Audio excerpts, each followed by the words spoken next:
Jesus Christ, the Son of God, was born and died Jésus-Christ, le Fils de Dieu, est né et est mort dans des circonstances uniques.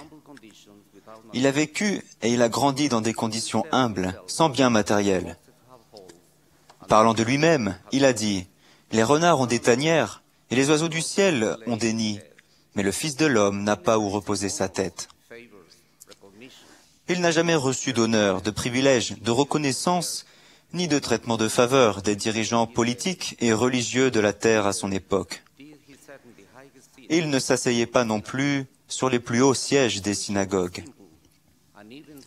Son enseignement était simple, et bien qu'une multitude l'ait suivi, son ministère a toujours consisté à bénir les gens, un par un. Il a accompli d'innombrables miracles parmi les gens qui l'acceptaient comme l'envoyé de Dieu. Il a donné à ses apôtres l'autorité et le pouvoir d'accomplir des miracles et de plus grandes œuvres que ce qu'il a fait, mais il ne leur a jamais délégué le privilège de pardonner les péchés. Ses ennemis ont été indignés quand ils l'ont entendu dire « Va et ne pêche plus » ou « Tes péchés te sont pardonnés ».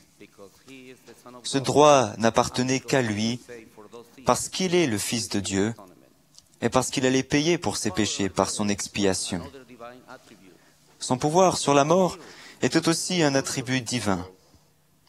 Jairus, chef de la synagogue, le supplia d'entrer dans sa maison parce qu'il avait une fille unique d'environ 12 ans qui se mourait. Le maître entendit sa supplication et en chemin, un serviteur vint à Jairus et lui dit « Ta fille est morte, n'importune pas le maître. » En entrant dans la maison, Jésus demanda à tout le monde de sortir et prit immédiatement la jeune fille par la main en lui disant « Lève-toi ». Une autre fois, alors qu'il se rendait à la ville de Naïn, il rencontra un cortège funèbre. Une veuve pleurait la mort de son fils unique. Rempli de compassion, il toucha le cercueil et dit « Jeune homme, je te le dis, lève-toi. » Les gens qui virent ce miracle s'exclamèrent « Un grand prophète apparut parmi nous, et Dieu a visité son peuple. » Ce miracle était d'autant plus remarquable que ce jeune homme avait déjà été déclaré mort et qu'il allait être enterré. Avec 2 jeunes personnes ramenées à la vie, la preuve de son autorité et de son pouvoir sur la mort stupéfiait les croyants et remplissait de peur les diffamateurs. La 3e occasion fut la plus impressionnante. Marthe et Marie étaient les sœurs de Lazare, et le Christ leur rendait souvent visite. Quand on lui apprit la mort de Lazare, il mit 4 jours pour rejoindre la famille. En consolant Marthe, il lui témoigna formellement « Je suis la résurrection et la vie. Celui qui croit en moi vivra, quand même il serait mort. » Quand le Sauveur demanda aux personnes en deuil de retirer la pierre du sépulcre, Marthe lui chuchota timidement « Seigneur, il sent déjà, car il a 4 jours qu'il est là. » Mais Jésus lui rappela « Ne t'ai-je pas dit que si tu crois, tu verras la gloire de Dieu ?» Et après avoir dit cela, il s'écria d'une voix forte « Lazare, sors !» Et le mort sortit. Après ces 4 jours que Lazare avait passés dans la tombe, les ennemis du Fils de Dieu étaient face à une preuve irréfutable qu'ils ne pouvaient pas ignorer, minimiser ou déformer.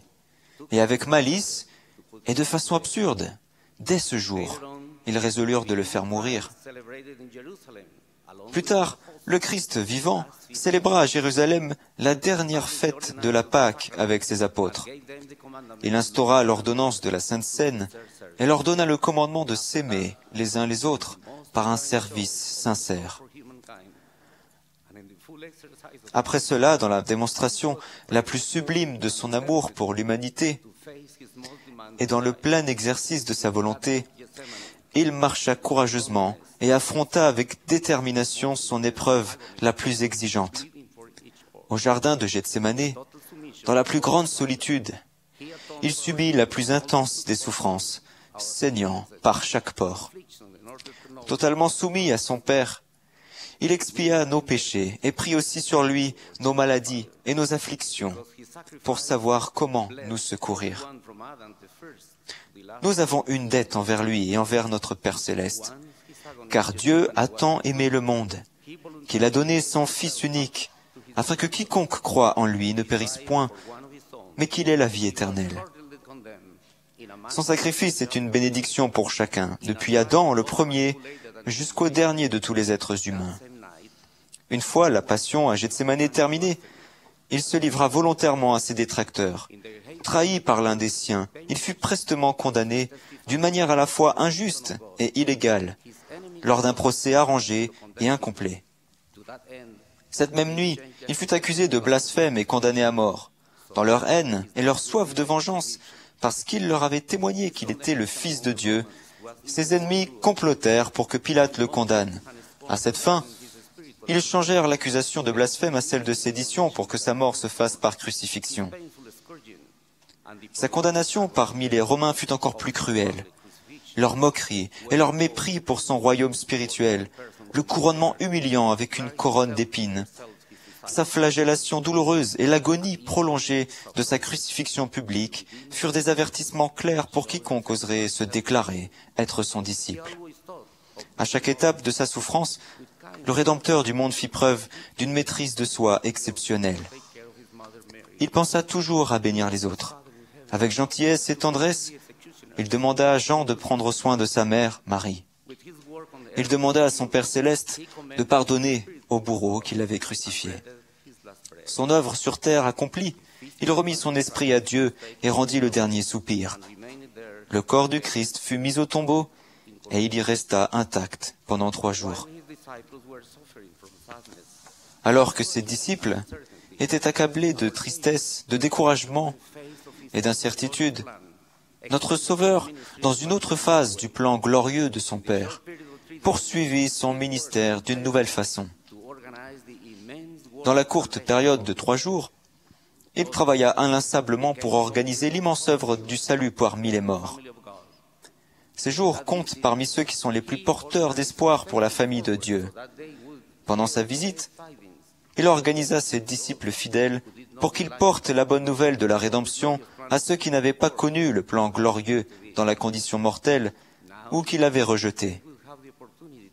Maintenant, ils avaient la possibilité d'être délivrés de leur captivité et d'être rachetés par le Dieu des vivants et des morts. Après avoir accompli son œuvre dans le monde des esprits, il retourna sur la terre, unissant à jamais son esprit avec son corps. Il avait montré avec autorité son pouvoir sur la mort. Toutefois, les récits scripturaires des gens qu'il ramena à la vie avant sa résurrection montrent qu'il avait simplement vu leur vie miraculeusement prolongée, mais qu'ils allaient quand même mourir. Le Christ fut le premier à ressusciter pour ne plus mourir. Il possède pour toujours un corps parfait et éternel. Dans son état ressuscité, il apparut à Marie, qui, dès qu'elle l'eut reconnu, commença à l'adorer. Notre Rédempteur, avec une grande tendresse, l'alerta sur son nouvel état glorieux.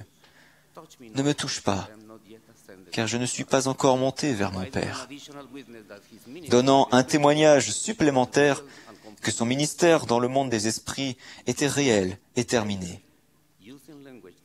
Plus tard, dans un langage qui confirma la réalité de sa résurrection, il dit « Je monte vers mon Père et votre Père, vers mon Dieu et votre Dieu. » Après être allé auprès de son Père, il revint encore et apparut à ses apôtres. Il leur montra ses mains et son côté. Les disciples furent dans la joie en voyant le Seigneur. Je témoigne que le Christ reviendra d'une manière très différente de sa première venue.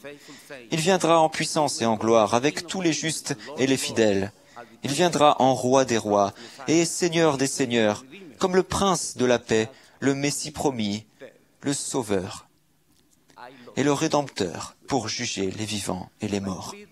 Je prie pour que nous soyons dignes de vivre avec lui, que nous servions avec joie et dévouement, et que nous lui restions fidèles jusqu'à la fin. Au nom de Jésus-Christ. Amen.